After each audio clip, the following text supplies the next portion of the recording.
In the heart of the 17th century, a new era dawned upon the bustling Netherlands, an era known as the Dutch Golden Age.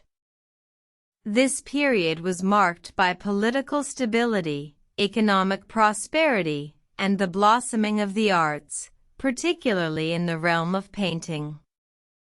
Amidst the flourishing tulip fields and bustling markets, a unique artistic movement was taking shape. Artists like Rembrandt van Rijn, Frans Hals, and Jan Vermeer began to create masterpieces that would leave an indelible mark on the world. However, the success of Dutch art was not solely due to the brilliance of its creators. It was also the result of a meticulously orchestrated trade network that spanned continents, connecting the Netherlands with the wealthiest collectors in Europe. The Dutch, renowned for their entrepreneurial spirit and maritime prowess, established trading companies that acted as the backbone of this art trade. The Dutch East India Company (VOC) and the West India Company (WIC) were not just merchants of spices and textiles, but also of art. These companies, with their vast resources and far-reaching influence, facilitated the export of Dutch art to the four corners of the continent.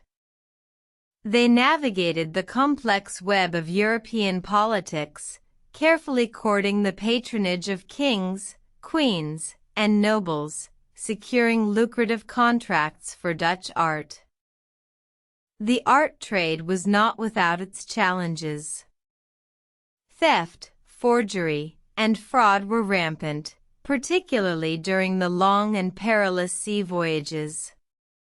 Yet, the Dutch art dealers were undeterred. They employed skilled painters to create replicas of the originals, ensuring a constant supply of sought-after artwork. The fame of Dutch art spread like wildfire, and the Netherlands became the envy of the artistic world. The Golden Age saw the creation of some of the most iconic works of art in history, including Rembrandt's The Night Watch and Vermeer's Girl with a Pearl Earring. However, the Dutch Golden Age was not destined to last forever. By the end of the 17th century, political and economic turmoil began to erode the foundations of this artistic empire. The art trade, once a symbol of Dutch prosperity, began to wane, leaving behind a legacy that continues to inspire and captivate art enthusiasts to this day. The story of the Dutch Golden Age art trade is a testament to the power of human creativity and enterprise. It serves as a reminder of the interplay between art, trade, and politics, and the enduring impact they have on society. The legacy of the Dutch Golden Age continues to live on in the countless art galleries and museums that house the masterpieces created during this remarkable era.